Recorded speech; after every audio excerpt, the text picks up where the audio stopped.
Well, good morning, church.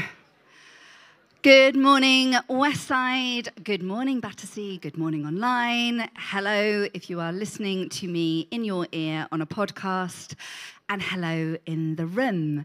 My name is Jo. We are back for week 3 of 4. We are looking at what it means to be human, exploring how we live in and share the biblical vision of what it means to be a human being.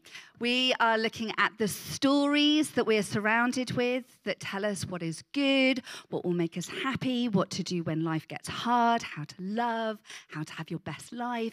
All these stories that we are around and surrounded by every day. Because stories and habits, they form us. They have a profound impact on who we are and how we live. And so as part of this series, we're using the Being Human lens, which is this little graphic thing that helps us see the impact of some of the cultural stories that we're around. We look at the world in terms of our significance, that was 2 weeks ago, connection, that's today, and then presence and participation, which will be next week. In life groups during the week, we're exploring more of the habits that emerge from some of these ideas. And on the Sundays, we're digging in underneath, trying to get below the skin, as it were, of these stories as we seek to live life in all its fullness. So yes, 2 weeks ago, we looked at the core aspect of significance, looking at the idea that we are image bearers. We represent, we project, and we share God's likeness out into the world. And we share the image of a good and true God, this God who knows us intimately, and we can trust what he says about us and who he says we are. This week, we're in the second core aspect. We are in the idea of being human as connection, that we are connected to each other, that we're made for a relationship, that we matter to each other. When Andy, my husband, and I were preparing for the arrival of our first daughter, we were told to write a birth plan.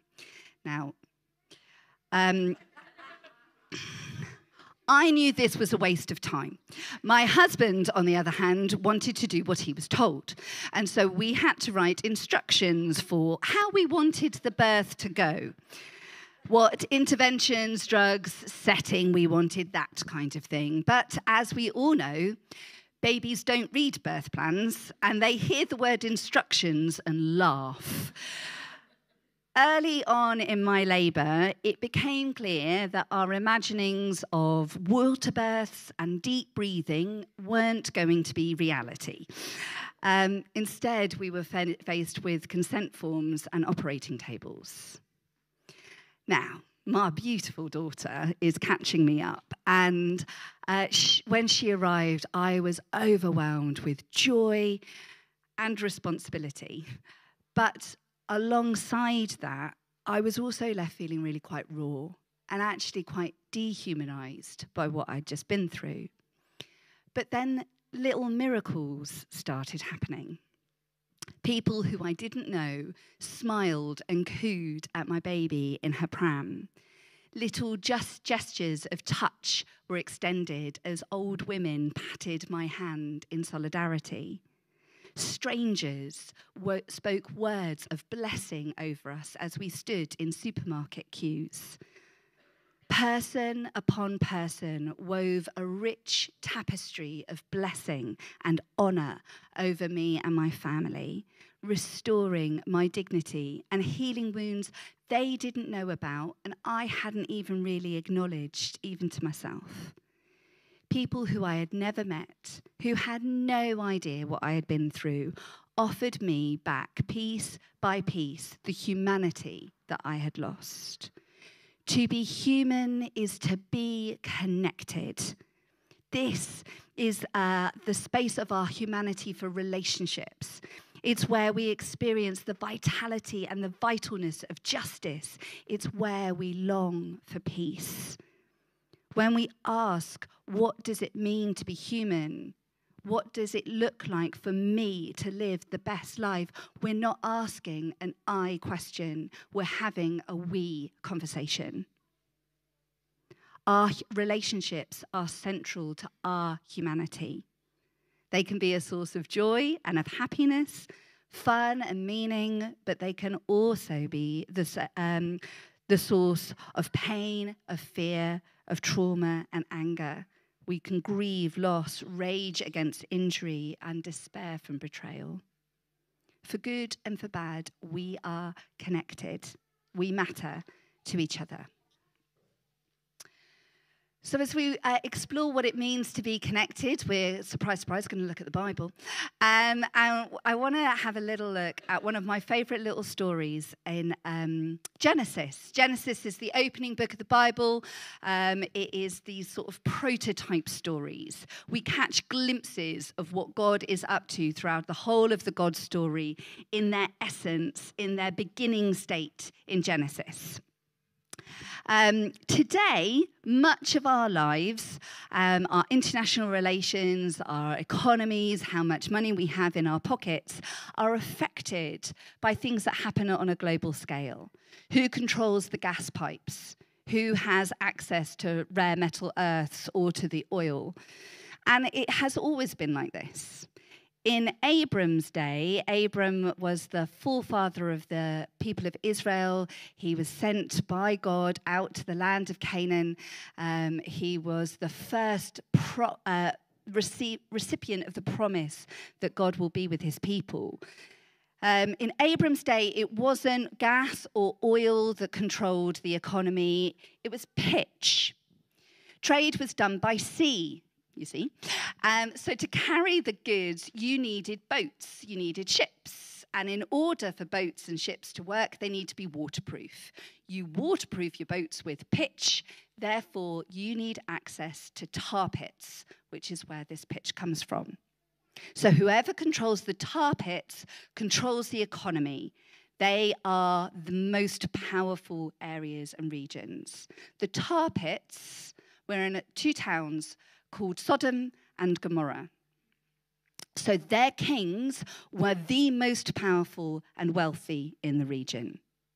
So we join this story in Genesis 14, and we start with what seems like a classic tale of invasion and economic opportunism. 4 city kingdoms decide that they want the tar pits. They are ready for that wealth. So they invade Sodom and Gomorrah and claim the tar pits and all its associated power as their own. A simple shock and awe operation follows, and their objective is all but achieved if it wasn't for the thinking of one young lad. You see, Sodom and Gomorrah was the hometown of a man called Lot. And Lot was the nephew of Abram.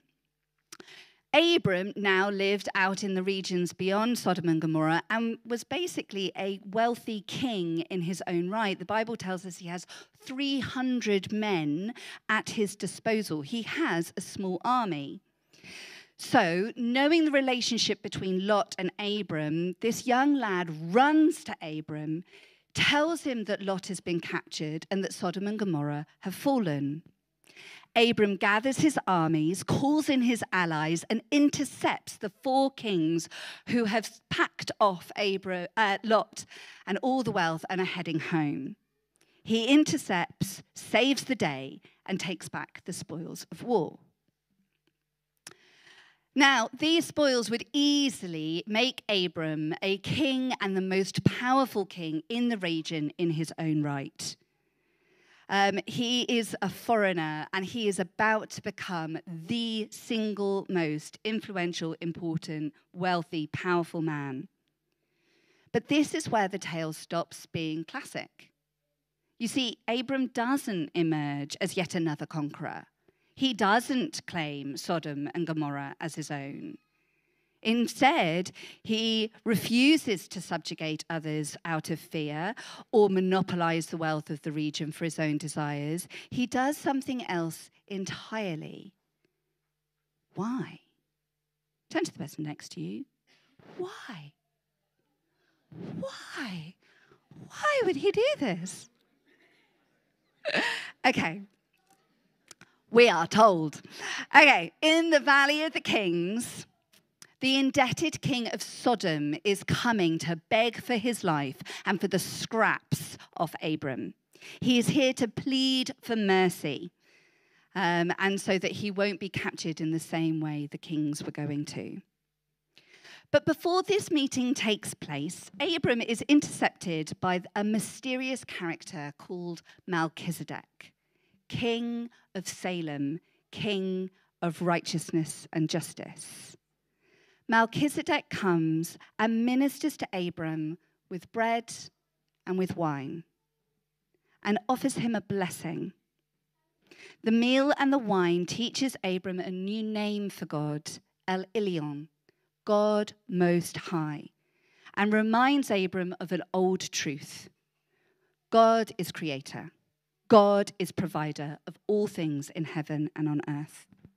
And Abram responds by gifting Melchizedek with a tenth, a tithe, of everything that he has had, and he refuses to accept any of the rescued king's riches.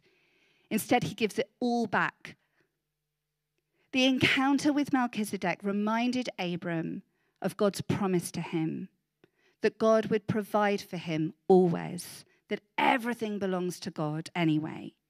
His relationships, the way he relates to other people, does not need to put his own needs first.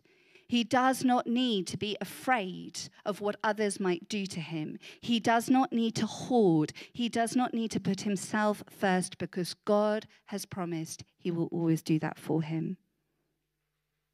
Nobody needs to be indebted to Abram, because he doesn't need to hoard anything.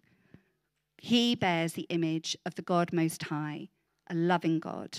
He doesn't need to put himself first.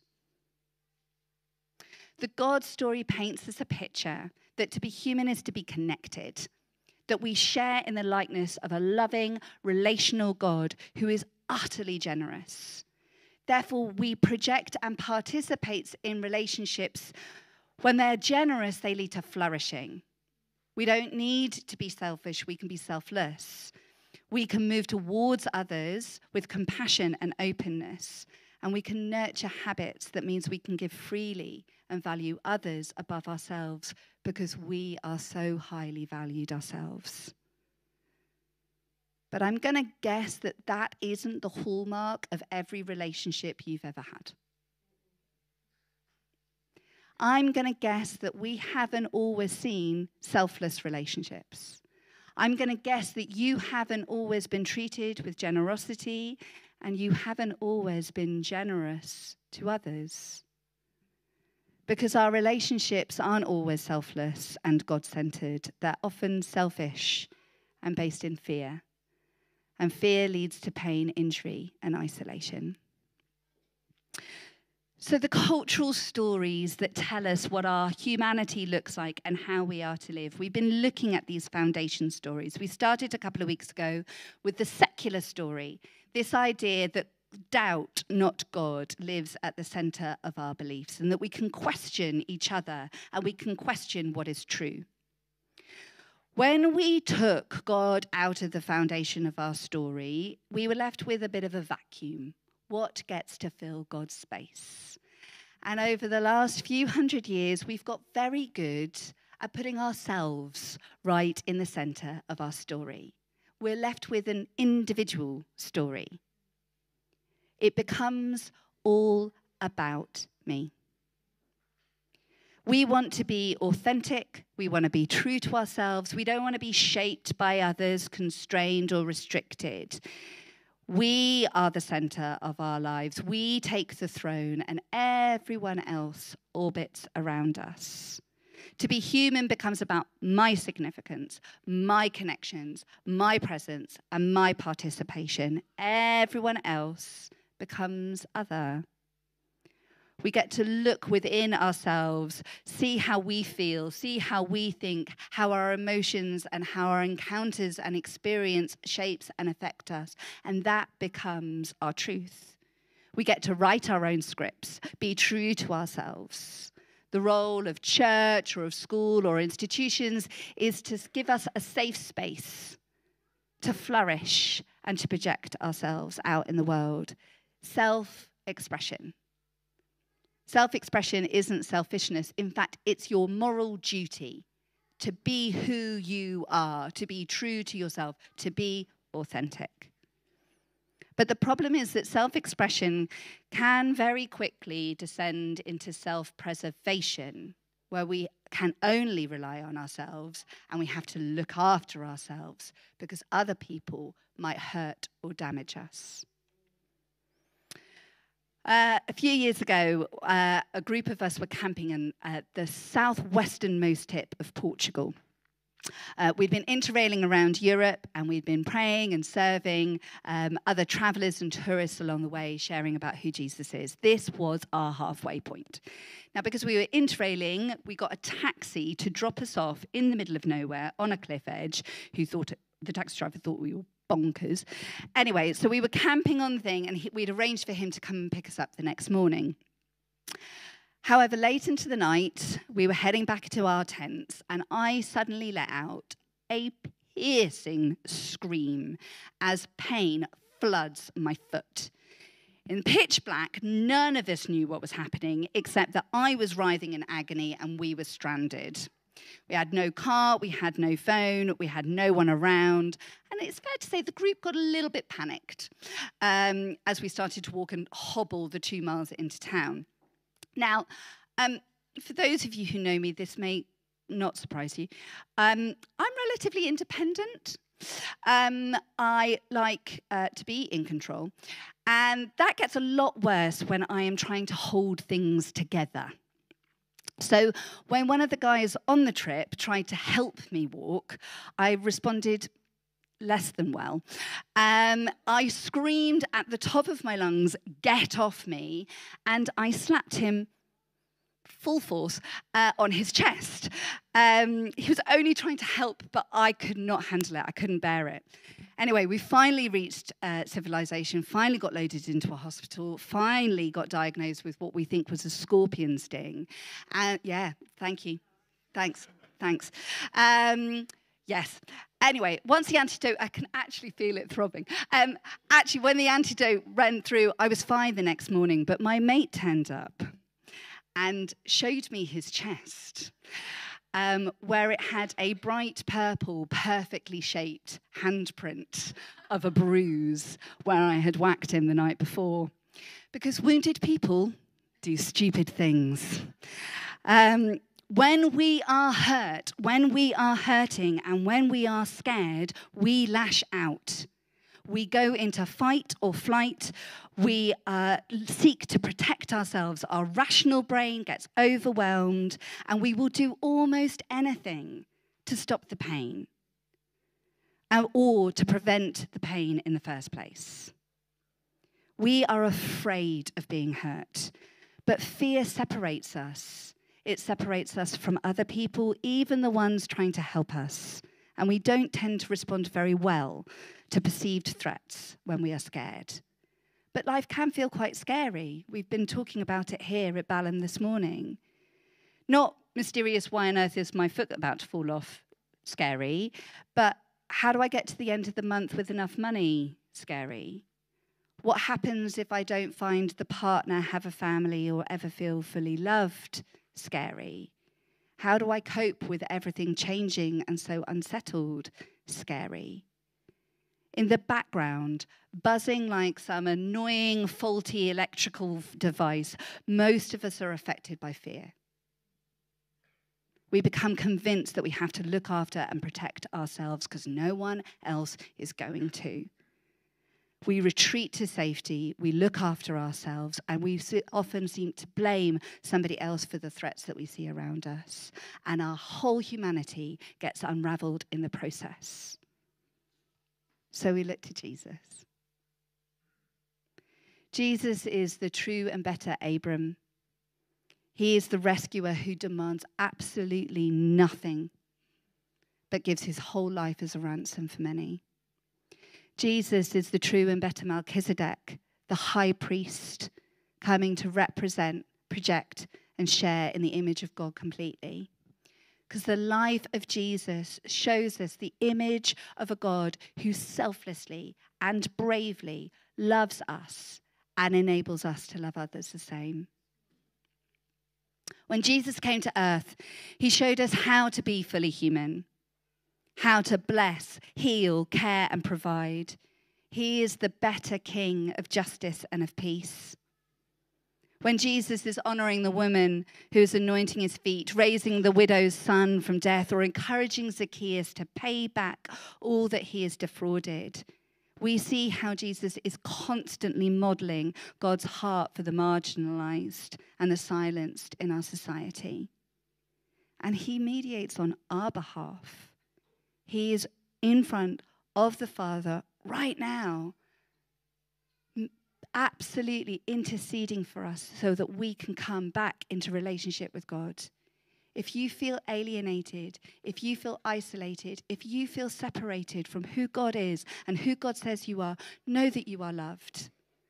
Know that Jesus is for you and advocating for you right now. This is what it means to be connected. On the night before Jesus died, he was in the Garden of Gethsemane. In the darkness of night, as his friends failed to stay awake and support him, he looked at the journey ahead and he was scared. He was terrified. The Bible says he sweated blood. Historians didn't think that was possible until Nazi Germany. That's how scared Jesus was. And he prayed that if this hour could be taken away from him, everything is possible for you, Daddy, but not my will, but yours. But such was his certainty that God loved him, that he could acknowledge his terror, even of mice, and in the next breath say, not my will, but yours be done. Because unlike me, when Jesus was afraid, he didn't lash out. He didn't panic and he didn't run away. When the hour came, he did not flee and he did not fight because he trusted that God's love was enough. In Jesus, we see a bravery that welcomes God's activity. It trusts in his goodness, a certainty that what is will not always be. In Jesus, we see that there is no fear in love, but perfect love drives out all fear. We've already heard that scripture this morning. I think God might be wanting to say something today. You do not have to be afraid. You are loved. And you can love other people wholly and completely because he loves you first. So as Jesus journeyed to the cross, we see something in his nature. The English word we use to describe Jesus' death on the cross is this fancy word. It's called atonement. And we say it all the time, but I never realized until fairly recently that it's actually a coined word. It is at one meant. We literally put it all together. So the atonement is a moment of at one-ment.